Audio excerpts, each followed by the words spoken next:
Captain Marcus Chen stood at attention in the marble courtyard of the royal palace, his military uniform crisp and his medals gleaming in the afternoon sun. At 32 years old, he had already earned the respect of his peers and superiors through countless successful missions. His reputation as an elite officer preceded him wherever he went, and today was no different. The invitation to visit the palace had arrived 3 days earlier, written on official royal letterhead. It was a routine diplomatic meeting, or so Marcus had been told. Representatives from various military branches were invited to discuss security, protocols with the royal guard. Marcus expected nothing more than a formal exchange of pleasantries and standard procedures. As he waited in the courtyard, Marcus observed the royal guard stationed around the perimeter. These men and women wore elaborate uniforms with gold braiding and ceremonial swords. They stood perfectly still like statues, their faces expressionless behind their tall black hats. Marcus had heard stories about the royal guard throughout his career. Some called them the most elite force in the kingdom, while others whispered that they were nothing more than ceremonial decorations. The truth had always bothered Marcus. In his years of service, he had faced real combat situations, made split-second decisions that saved lives, and led his unit through dangerous territories. He had earned his position through blood, sweat, and dedication. Yet here stood these guards, celebrated and revered simply because they protected royalty. Despite never having faced a real battlefield, a young royal aide approached Marcus, her heels clicking against the marble stones. She wore a navy blue suit and carried a leather folder. Her smile was polite but distant, the kind reserved for official business. "Captain Chen, thank you for coming today. His Royal Highness will see you shortly. Please follow me to the main hall," she said, gesturing toward the massive doors of the palace. As they walked through the ornate corridors, Marcus couldn't help but notice the opulence surrounding him. Crystal chandeliers hung from painted ceilings and portraits of former kings and queens lined the walls. Everything spoke of tradition, heritage, and unearned privilege. The contrast with his own military barracks, where functionality mattered more than beauty, was striking. They entered a grand hall where several other military officers had already gathered. Marcus recognized a few faces from joint training exercises and formal ceremonies. Everyone spoke in hushed tones, clearly aware they were in the presence of royalty. The atmosphere felt heavy with protocol and expectation. Near the far end of the hall stood Commander Harrison of the Royal Guard. Marcus had never met him personally, but he knew the man by reputation. Commander Harrison was in his late 40s with silver hair and a perfectly groomed mustache. His uniform was more elaborate than any Marcus had ever seen, with ribbons and decorations that seemed more suitable for a parade than actual service. As the meeting began, various officers presented reports on security measures and training protocols. The discussions were predictable and routine, covering topics that Marcus had dealt with countless times before. He found himself growing restless as the conversation continued without any real substance or innovation. Then Commander Harrison stepped forward to address the group. His voice was confident and authoritative as he spoke about the Royal Guard's responsibilities and capabilities. He described their training as the most rigorous in the kingdom, and their loyalty as absolute. Every word dripped with pride and self-importance. Marcus felt something stirring inside him as he listened. The commander spoke as if the Royal Guard faced the same challenges that regular military units encountered daily. Yet Marcus knew that these guards spent their time standing at attention, participating in ceremonies, and escorting dignitaries. They had never been tested in real combat or faced life-threatening situations where quick thinking meant the difference between life and death. The breaking point came when Commander Harrison made a particular claim. He stated that the Royal Guard represented the pinnacle of military excellence, and that their standards surpassed those of any other unit in the kingdom. The statement hung in the air like a challenge, and Marcus felt his jaw tighten. Around the room, other officers shifted uncomfortably. Some nodded politely while others stared at their hands. No one seemed willing to question or challenge the commander's bold assertion. The silence stretched on, thick with unspoken thoughts and suppressed opinions. Marcus had spent years earning his rank through merit and proven ability. He had led soldiers through dangerous missions, made decisions under pressure, and faced consequences that these ceremonial guards could never imagine. The idea that standing at attention in fancy uniforms somehow represented superior military capability struck him as absurd. His hands clenched into fists at his sides as he struggled with his emotions. Part of him wanted to remain silent, to follow protocol and avoid creating a diplomatic incident. But another part of him, the part that had fought for every promotion and recognition, couldn't let such an outrageous claim go unchallenged. The room remained quiet as Commander Harrison concluded his presentation. He looked around at the gathered officers with satisfaction, clearly expecting admiration and agreement. His eyes briefly met Marcus's, and for a moment, there was something almost condescending in his gaze. That look was the final straw for Marcus. Years of frustration with the system, with unearned privilege, and with empty ceremony boiled over in that instant. He felt his military training and personal integrity colliding with diplomatic necessity. The moment had arrived where he would either speak his mind or forever hold his peace. Marcus took a deep breath and stepped forward, his decision made. Marcus cleared his throat and stepped into the center of the hall, drawing every eye in the room. The sudden movement broke the formal atmosphere like a stone thrown into still water. Commander Harrison's eyebrows rose slightly, clearly not expecting any interruption to his presentation. "Commander Harrison," Marcus began, his voice steady and clear, "I have a question about your assessment of the Royal Guard's capabilities." The room fell completely silent. Even the soft whispers that had accompanied the earlier presentations stopped entirely. Marcus could feel the tension building around him like pressure before a storm. Several officers looked uncomfortable, shifting their weight and avoiding eye contact. Commander Harrison maintained his composure, though his smile became slightly strained. "Of course, Captain Chen. Please share your question." Marcus had crossed a line simply by speaking up, but there was no turning back now. His military career had been built on honesty and direct communication, values that had served him well in combat, but might prove problematic in this political environment. "You mentioned that the Royal Guard represents the pinnacle of military excellence," Marcus continued, measuring each word carefully. "I'm curious about the specific training and combat experience that supports this claim." The question hung in the air like an accusation. Other officers in the room exchanged worried glances, recognizing the challenge hidden within Marcus's polite inquiry. Commander Harrison's face remained neutral, but his eyes hardened slightly. "The Royal Guard undergoes extensive training in various disciplines," Harrison replied smoothly. "Our selection process is rigorous and our standards are uncompromising." Marcus nodded thoughtfully, but he wasn't finished. "I don't doubt the selection process is thorough. However, I'm more interested in practical experience. Has the Royal Guard engaged in active combat situations? Have they been tested under real pressure where lives hung in the balance?" The directness of the question sent ripples of shock through the assembled officers. This was no longer a polite inquiry, but a direct challenge to the Royal Guard's reputation. Marcus could see panic in some faces, while others showed grudging admiration for his boldness. Commander Harrison's composure began to crack slightly. His voice carried a hint of irritation when he responded. "Captain Chen, the Royal Guard's primary responsibility is the protection of the royal family. Our training prepares us for any eventuality." "Training is important," Marcus agreed, "but there's a significant difference between practice scenarios and real combat.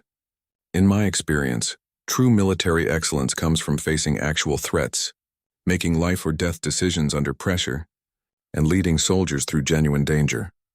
The royal aide who had escorted Marcus earlier looked absolutely horrified. She was frantically scribbling notes, probably trying to figure out how to contain what was rapidly becoming a diplomatic incident.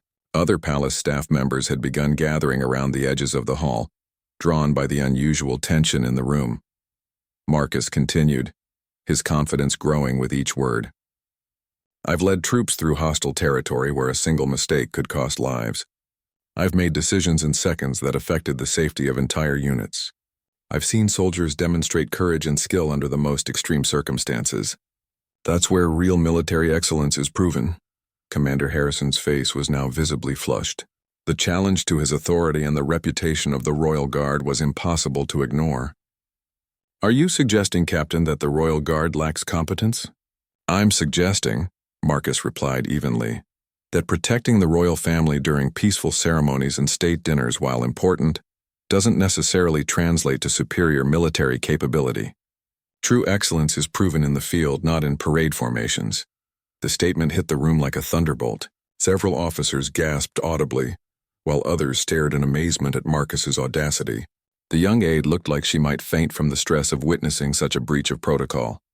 Commander Harrison took a step closer to Marcus, his ceremonial sword gleaming at his side. Captain Chen, you seem to have strong opinions about the Royal Guard's capabilities. Perhaps you believe your own experience makes you superior to our traditions and training? Marcus met the commander's gaze without flinching. I believe that real combat experience and proven leadership under fire carry more weight than ceremonial duties and parade ground drilling. If that makes me superior, then yes, I stand by that assessment. The challenge was now explicit and undeniable. Marcus had essentially declared himself more capable than the Royal Guard, questioning their entire purpose and reputation.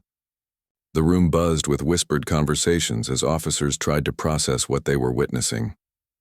Commander Harrison straightened to his full height, his voice taking on a formal, official tone.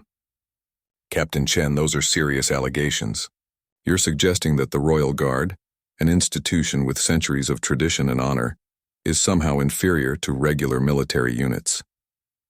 I'm not making allegations, Marcus replied calmly. I'm stating facts based on observable differences in training, experience, and proven capability. The Royal Guard may have tradition, but tradition doesn't win battles or save lives. The confrontation had reached a point where both men's reputations were on the line. Commander Harrison could not allow such a challenge to go unanswered without appearing weak. While Marcus had committed himself to a position that required defense, other officers in the room began to take sides mentally, though none dared speak aloud. Some admired Marcus's courage in voicing what many had privately thought, while others were horrified by his disrespect for established hierarchy and tradition. Commander Harrison glanced around the room, clearly aware that this moment would define how he was viewed by his peers. The silence stretched on as everyone waited to see how the confrontation would resolve. The stakes had risen far beyond a simple disagreement about military capabilities. Commander Harrison's eyes narrowed as he processed the full implications of Marcus's challenge.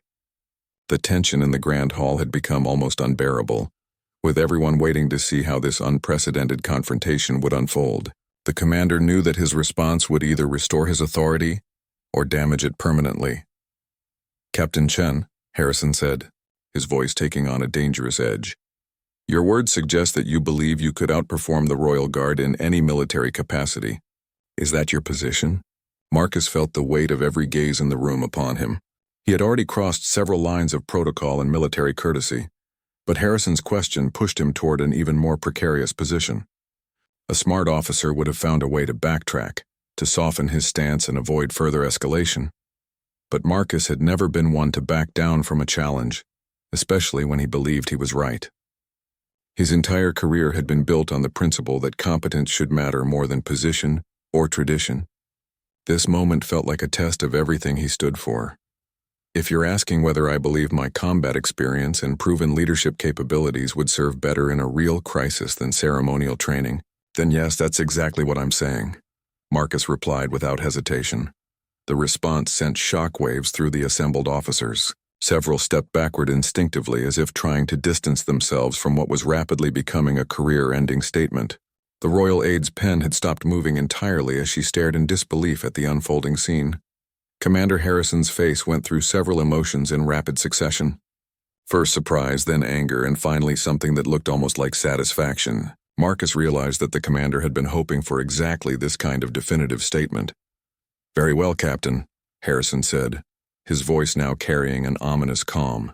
Since you're so confident in your abilities, perhaps we should put them to the test. The words hit Marcus like a physical blow.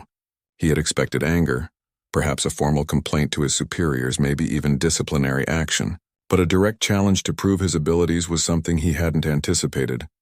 What exactly are you proposing, Commander? Marcus asked, though he suspected he already knew the answer.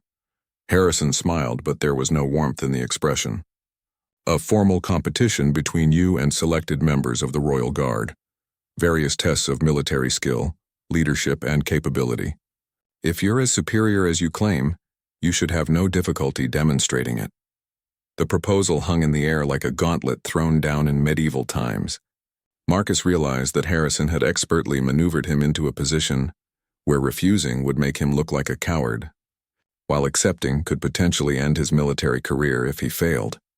Other officers in the room began whispering among themselves, clearly excited by the prospect of witnessing such an unusual contest. The formal nature of military life rarely provided such dramatic moments, and everyone present understood they were witnessing something that would be talked about for years to come. Marcus's mind raced as he considered his options. He could try to withdraw his statements, claim they had been misunderstood, and hope to minimize the damage to his career. But that would mean abandoning everything he had worked for and believed in. It would also validate the very system of unearned privilege that had frustrated him for years. Alternatively, he could accept the challenge and trust in his abilities and experience. The risk was enormous, but so was the potential reward. If he could prove his point definitively, it might lead to real changes in how military competence was recognized and rewarded. "What kind of tests are you suggesting?" Marcus asked, his decision already forming in his mind. Commander Harrison's smile widened. "A comprehensive evaluation.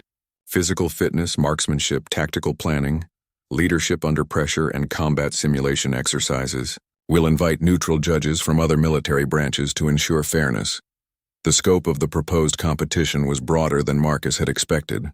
It would test every aspect of military capability, from basic physical skills to complex strategic thinking.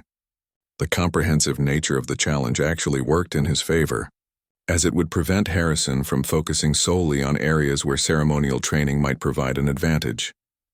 "And if I accept this challenge, what are the stakes?" Marcus inquired, though he was already committed to the path ahead.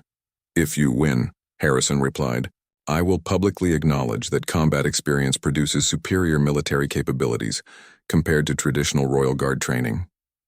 However, if you lose, you will issue a formal apology for your statements today and acknowledge the superiority of Royal Guard methods." The terms were fair, Marcus had to admit. Both men would be risking their reputations and careers on the outcome. The stakes were high enough to ensure that neither would hold back during the competition. Marcus looked around the room one final time, seeing a mixture of anticipation, concern, and excitement on the faces staring back at him. He thought about his soldiers, the men and women who had trusted his leadership in dangerous situations.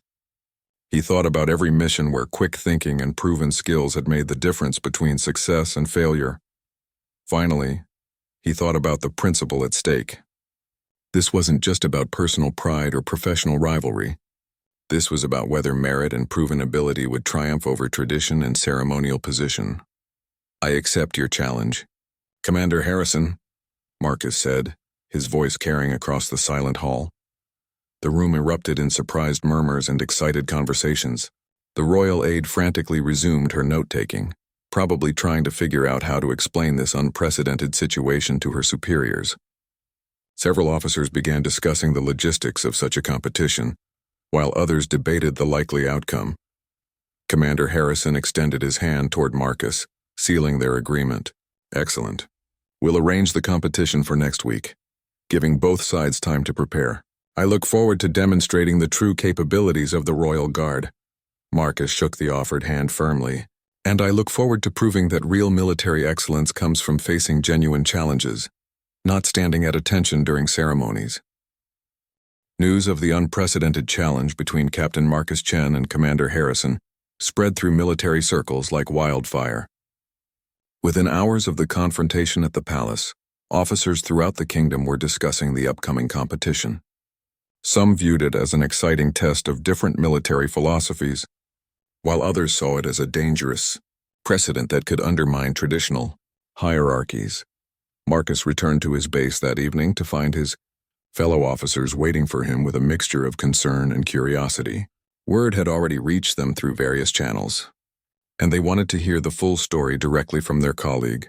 Colonel Sarah Martinez, Marcus's immediate superior, pulled him aside for a private conversation in her office. She was a seasoned officer with 20 years of experience, and her expression showed both worry and admiration for Marcus's bold stance.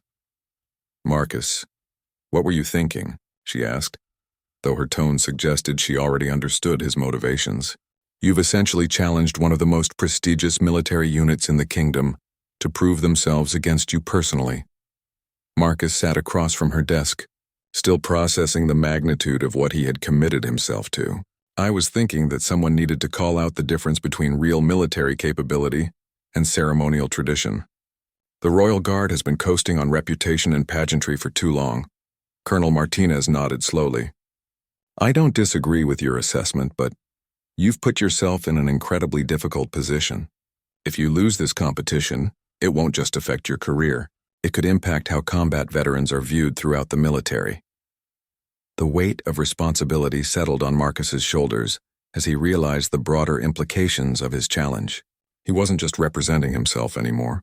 He was representing every soldier who had earned their position through merit and proven ability, rather than appointment to prestigious ceremonial roles. Meanwhile, at the Royal Palace, Commander Harrison was dealing with his own set of challenges. The unprecedented nature of the competition had caught the attention of the highest levels of palace administration.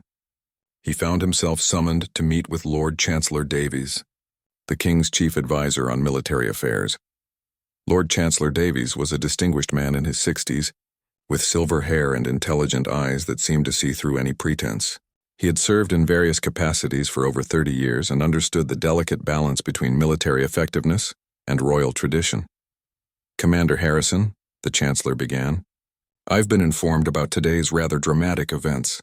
This competition you've agreed to could have significant implications beyond your personal rivalry with Captain Chen." Harrison straightened in his chair, recognizing the serious tone in the Chancellor's voice. "Sir, I felt it was necessary to defend the honor and reputation of the Royal Guard. Captain Chen's allegations could not go unchallenged." "I understand your position," Davies replied, "but you must realize that this competition will be scrutinized by military observers, foreign dignitaries, and the general public. The outcome will reflect not just on the Royal Guard, but on the entire royal military structure." The Chancellor's words highlighted a dimension of the challenge that Harrison was only beginning to fully comprehend.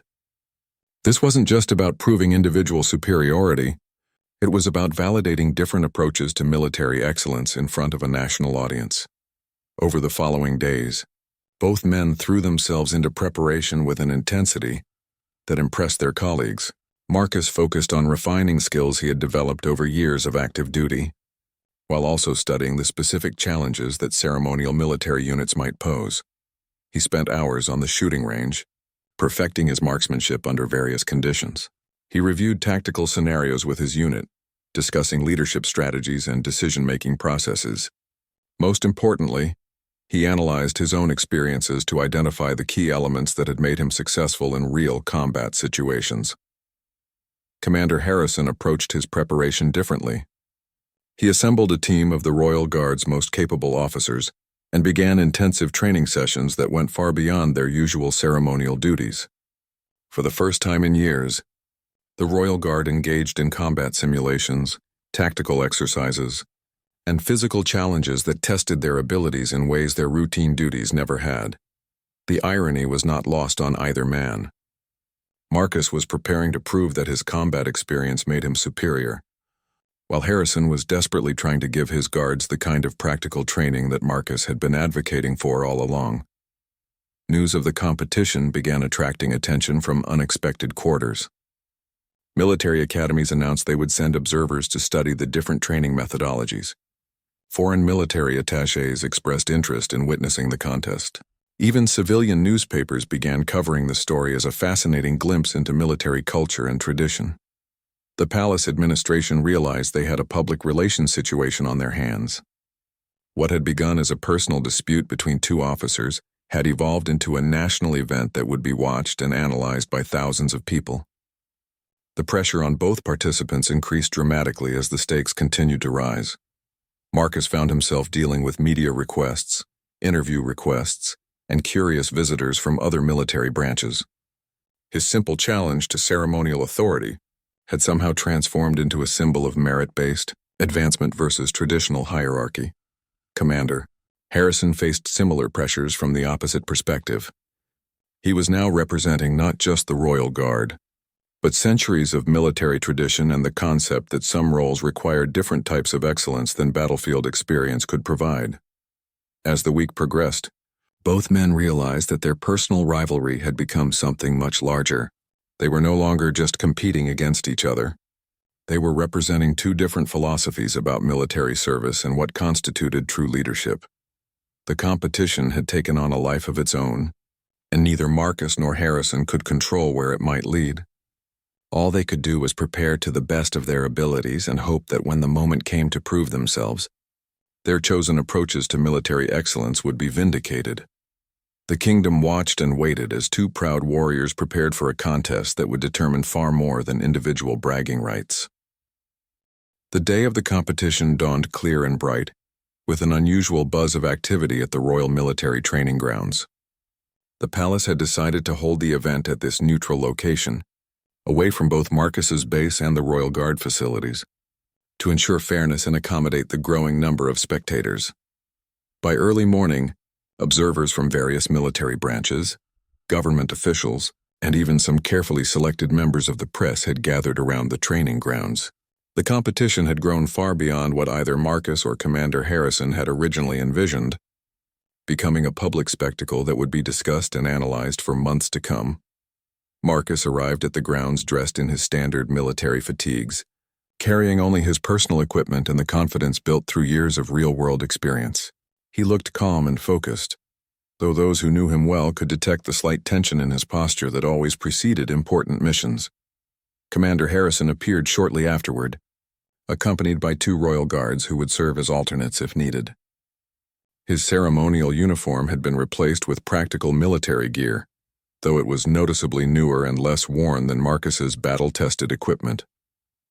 The visual contrast between the two men immediately caught the attention of observers. General Patricia Blackwood, a respected veteran who had been chosen to oversee the competition, called both participants together for a final briefing. She was known throughout the military for her fairness and integrity, making her the perfect choice to judge such a contentious contest.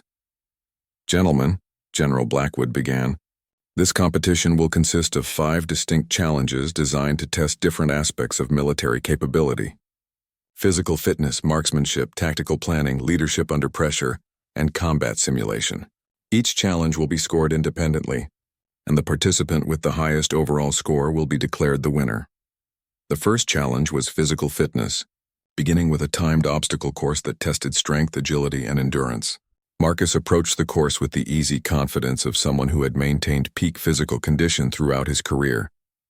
His movements were efficient and practiced as he navigated each obstacle. Commander Harrison surprised many observers with his performance. Despite spending most of his time in ceremonial duties, he had clearly maintained excellent physical fitness. His technique was perhaps more polished than Marcus's, reflecting extensive training in perfect form and execution. The times were remarkably close, with Marcus finishing just seconds ahead of Harrison. The crowd murmured appreciatively, recognizing that both men were exceptional physical specimens regardless of their different career paths. The marksmanship challenge proved more decisive. Marcus's years of combat experience showed clearly as he consistently hit targets under various conditions, including simulated stress scenarios and moving targets. His shooting was instinctive and natural, the result of countless hours of practice in real-world situations. Harrison performed well, demonstrating excellent technique and precision. However, when faced with rapidly changing scenarios that required quick target acquisition and decision-making, his ceremonial training showed its limitations. He was accurate but slower to adapt to unexpected situations. The tactical planning challenge presented both participants with a complex scenario involving multiple objectives, limited resources, and time constraints. They had to develop comprehensive battle plans and present them to a panel of military strategists. Marcus's plan reflected his combat experience, emphasizing adaptability, resource conservation, and realistic assessment of risks. His presentation was straightforward and practical, focusing on achievable objectives and contingency planning based on actual battlefield dynamics. Commander Harrison's plan was more elaborate and theoretically sophisticated. He demonstrated extensive knowledge of military doctrine and strategic principles, presenting a detailed analysis that impressed the academic observers. However, some veteran officers noted that his plan seemed better suited for ideal conditions rather than the chaotic realities of actual combat. The leadership under pressure challenge proved to be the most revealing test of all. Both participants were given command of small units and asked to accomplish specific objectives while dealing with simulated equipment failures, communication breakdowns, and unexpected obstacles. Marcus's approach was immediately recognizable to anyone who had served under combat conditions. He remained calm under pressure, made quick decisions based on available information, and adapted his plans as circumstances changed. His unit responded to his leadership with the kind of confidence that comes from trusting someone who has proven themselves in difficult situations. Harrison struggled more with this challenge than any of the previous tests. His training had prepared him for following established protocols and maintaining ceremonial standards, but improvising solutions to unexpected problems was not something he had practiced extensively. His unit performed adequately but lacked the cohesive efficiency displayed by Marcus's team. As the challenges progressed, a clear pattern began emerging. In areas where technique, physical fitness, and theoretical knowledge were important, Harrison performed admirably and sometimes matched Marcus's capabilities. However, when practical experience, adaptability, and proven judgment under pressure became factors, Marcus demonstrated a clear advantage. The spectators, many of whom were experienced military officers themselves, began recognizing the fundamental difference between training for ceremonial perfection and preparing for unpredictable real-world challenges. The competition was becoming a practical demonstration of the very points Marcus had raised during his original confrontation with Harrison. The final challenge loomed ahead. Combat simulation exercises that would test everything both men had learned and practiced throughout their careers. This would be the decisive test that determined not just the winner of their personal rivalry, but the broader question of what constituted true military excellence. As both participants prepared for the final phase of their competition, everyone present understood they were witnessing something that went far beyond individual achievement. They were seeing a fundamental examination of military values and training philosophies that would influence how future soldiers were prepared and evaluated. The stage was set for a conclusion that would surprise everyone, including the two proud warriors who had started this journey with nothing more than a disagreement about the nature of military competence.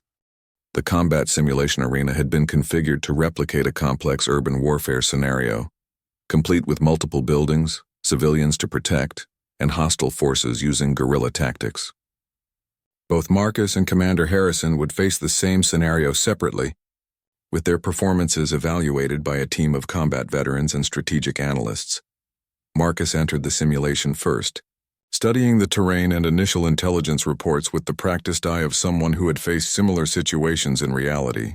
The scenario involved rescuing hostages from a fortified building, while minimizing civilian casualties and neutralizing enemy combatants who were using the local population as cover.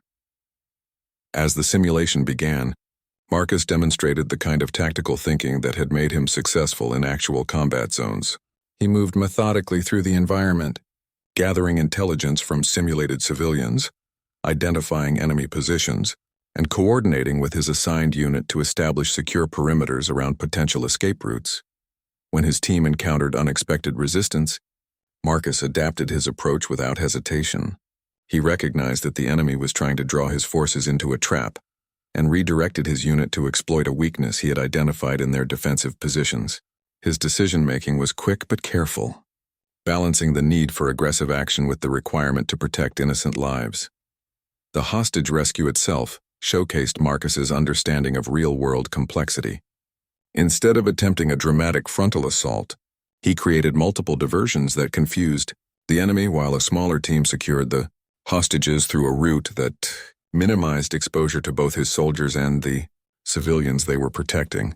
Throughout the simulation, Marcus maintained constant communication with his unit, providing clear directions while remaining flexible enough to incorporate their observations and suggestions. His leadership style reflected years of experience working with soldiers who understood that survival depended on effective teamwork and mutual trust. When Marcus completed the simulation, the observers were visibly impressed. Several veteran officers nodded approvingly, recognizing tactics and decision-making patterns that had proven effective in actual combat situations. His performance had been efficient, practical, and successful in achieving all primary objectives with minimal casualties. Commander Harrison approached the same scenario with a different methodology. His initial assessment of the situation was thorough and systematic, reflecting extensive theoretical training in urban warfare doctrine. He spent considerable time analyzing the intelligence, reports, and developing a comprehensive plan that addressed multiple contingencies. Harrison's execution of his plan was technically proficient and demonstrated impressive knowledge of military protocols. His movements were precise, and his unit coordination followed established procedures that would have been appropriate for conventional military operations. The Royal Guard training showed clearly in the disciplined manner with which his team approached each phase of the mission. However, as the simulation progressed, Harrison's reliance on established procedures began creating problems. When the enemy deviated from expected patterns, his responses were slower and more cautious than the situation required. He seemed hesitant to abandon his original plan, even when circumstances clearly called for different tactics. The hostage rescue phase highlighted the limitations of Harrison's ceremonial background. His approach was methodical and careful, but it lacked the aggressive decisiveness that such situations often required. While his techniques were sound, they were better suited for controlled training exercises than the chaotic unpredictability of actual combat. Harrison did successfully complete the mission objectives, demonstrating that the Royal Guard training had provided him with solid fundamental skills. However, his performance took longer and resulted in higher simulated casualties than Marcus's approach, reflecting the difference between theoretical knowledge and practical experience. As both participants gathered with the judges for the final evaluation, the tension in the arena was palpable. General Blackwood conferred with her panel of evaluators, reviewing scores and observations from each phase of the competition.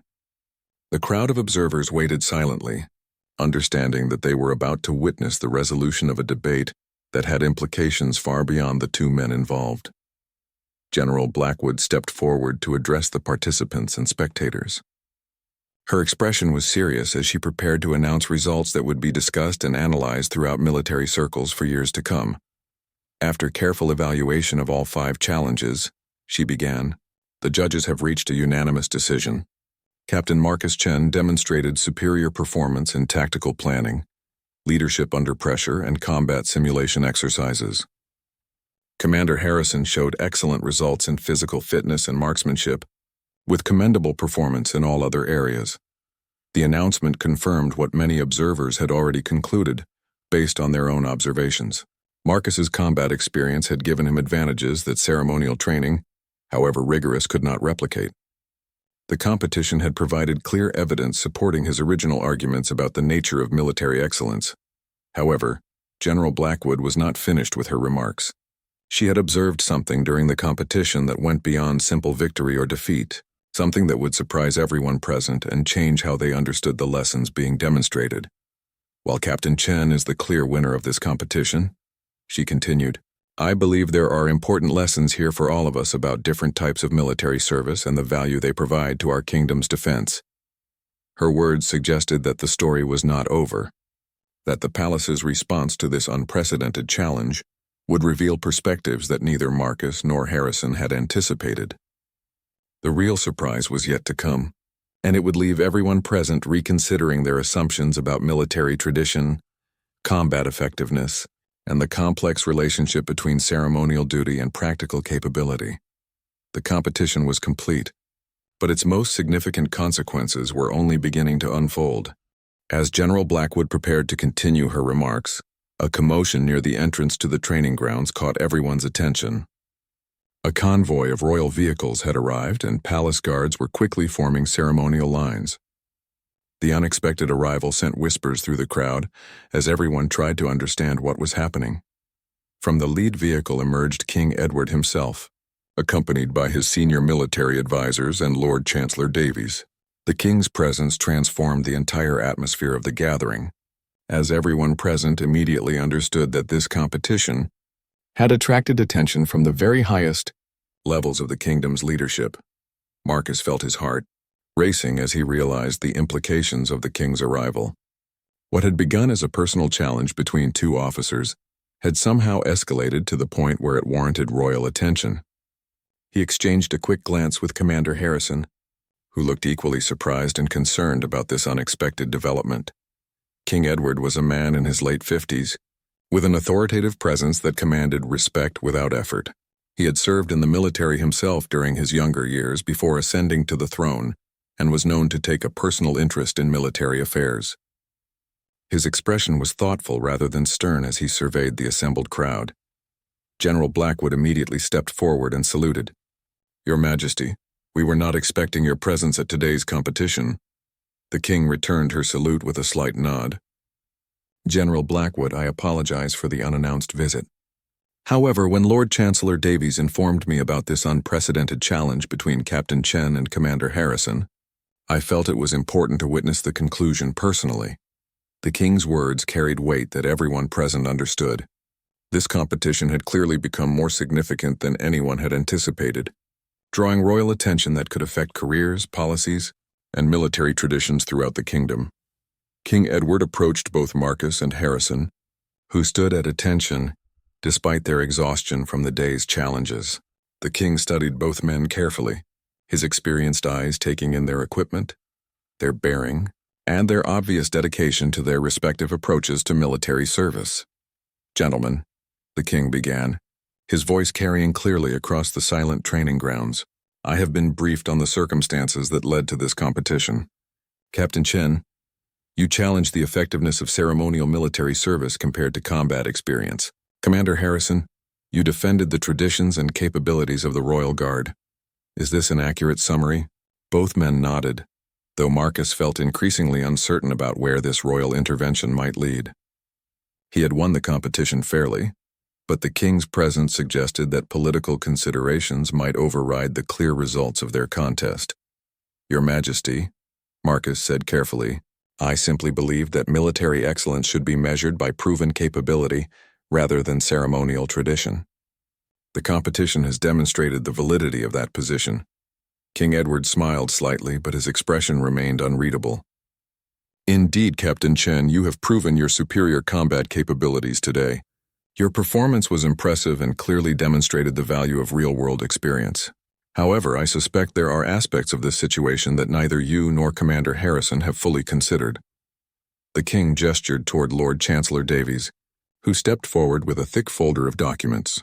The Chancellor's presence suggested that this was not a spontaneous royal visit, but rather a planned intervention based on careful consideration of the competition's implications. "Captain Chen," the king continued, "your challenge to the Royal Guard has been noted throughout our military establishment and beyond our borders. Foreign military attachés have been discussing your arguments, and some have questioned whether our traditional military structure reflects actual defensive capabilities." Marcus began to understand that his personal rivalry with Harrison had created diplomatic and political consequences that extended far beyond military circles. The king's words suggested that the competition had raised questions about the kingdom's military effectiveness that could affect international relations and national security. "However," King Edward said, turning toward Commander Harrison, "the Royal Guard serves purposes that extend beyond combat readiness. They represent our nation's traditions, provide ceremonial services that strengthen diplomatic relationships, and maintain important cultural heritage that connects us to our history." The king paused, allowing his words to sink in before continuing with what everyone sensed would be a significant announcement. "After consulting with my military advisors and considering the lessons demonstrated by today's competition, I have decided to implement changes that address the valid points raised by both participants." The crowd stirred with anticipation as the king prepared to reveal decisions that would affect military policy throughout the kingdom. Neither Marcus nor Harrison could have anticipated that their personal disagreement would lead to royal intervention and structural changes. "Effective immediately," King Edward announced, "all Royal Guard members will undergo quarterly combat training exercises with active military units. This will ensure that ceremonial duties do not come at the expense of practical military capabilities." The announcement sent surprised murmurs through the assembled officers. The king was essentially validating Marcus's arguments while preserving the royal guard's traditional role. Additionally, the king continued, Captain Chen will be promoted to major and assigned to develop a new training program that combines combat effectiveness with ceremonial excellence.